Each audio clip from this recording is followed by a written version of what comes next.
जय श्री कृष्णा। राधे राधे।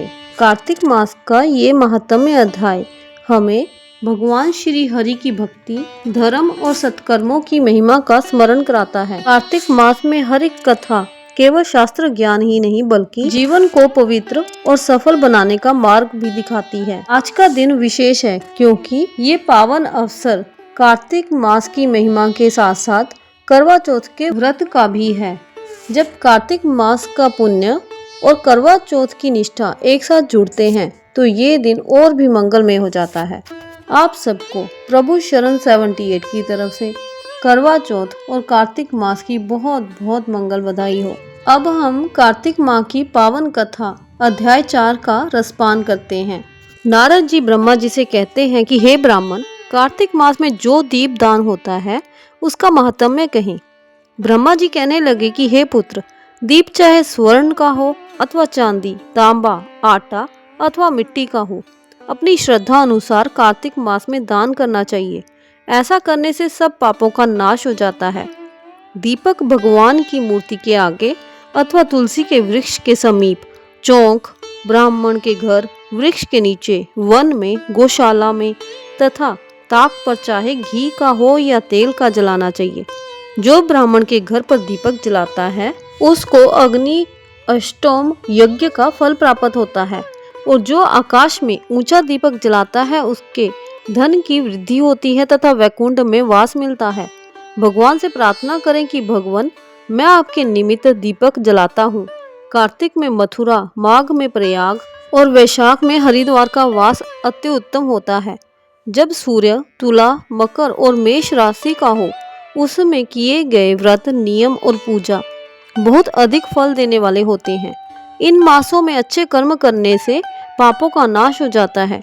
जैसे सूर्य उदय से अंधकार, व्रज से पर्वत, गरुड़ के भय से सर्प, पवन से मेघ, ज्ञान से दुख, सिंह के भय से मृग, वैसे ही मथुरा के दर्शन से सब पाप भाग जाते हैं।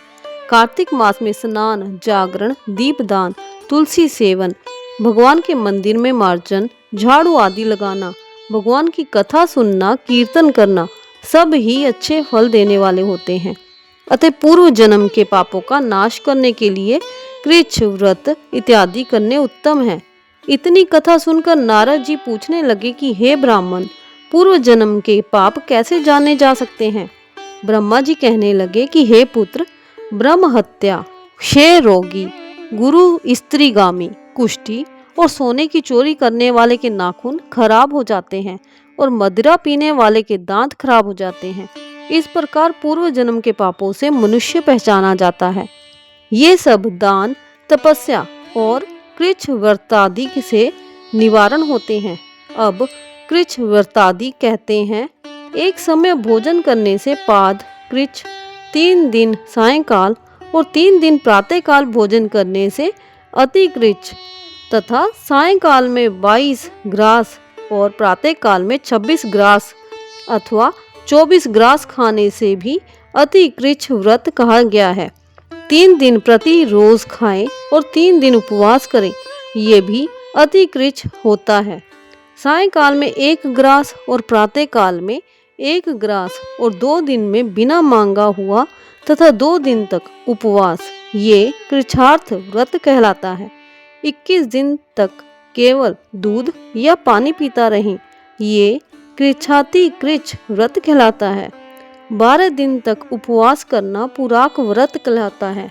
4 दिन तक कुछ नहीं खाना, फिर सत्तू खाना या छाछ पीना, इसके पश्चात कपड़ा और दक्षिणा ब्राह्मण को देना सौम्य कृच्छ व्रत कहलाता है।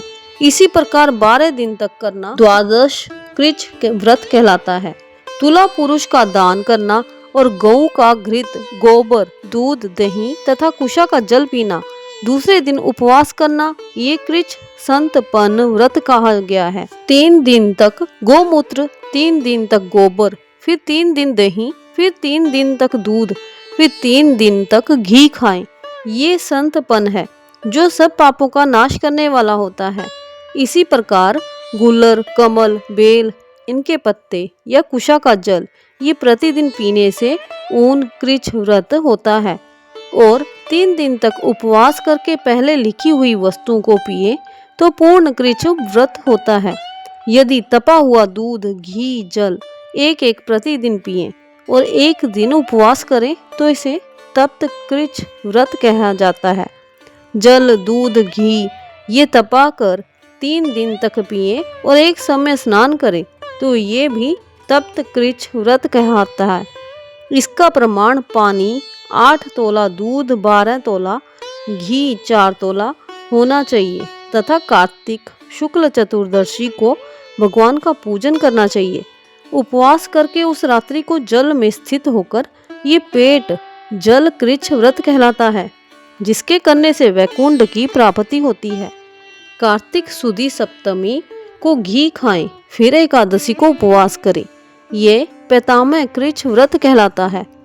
इस प्रकार पैतामह कृच्छ व्रत करके दिन में भगवान कृष्ण का पूजन करें तो वह तीनों लोकों में पवित्र होकर वैकुंठ को प्राप्त हो जाता है। कार्तिक सुदी षष्ठी से 3 दिन केवल दूध पिएं, फिर नवमी से 3 दिन उपवास करें। ये महेंद्र कृच्छ व्रत कहने से दुर्लभ वैकुंठ का वास होता है। 3 दिन तक अन्न खाएं, फिर 3 दिन तक उपवास करें।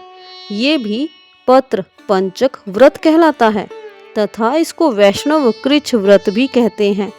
जो मनुष्य एकम से पंचमी तक केवल दही खाएं, फिर एकादशी और द्वादशी को भगवान का पूजन करें, ये यासक कृच्छ व्रत होता है।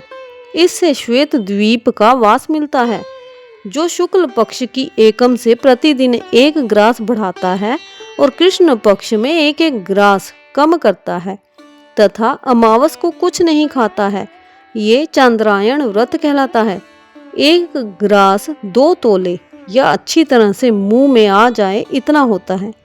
कृष्ण पक्ष की आदि के और 14 को 5 ग्रास भोजन करके किसी प्रकार एक पक्ष में 240 ग्रास पूरे करता है। ये भी चंद्रायण व्रत कहलाता है। जो गौ के 4 स्तनों का दूध पीता है, फिर 7 दिनों तक 2 स्तनों का और फिर 6 दिनों तक 1 स्तन का दूध पीता है और फिर 3 दिनों तक केवल वायु भक्षण करे, ये सोमपान नाम वाला व्रत सब पापों का नाश करने वाला होता है।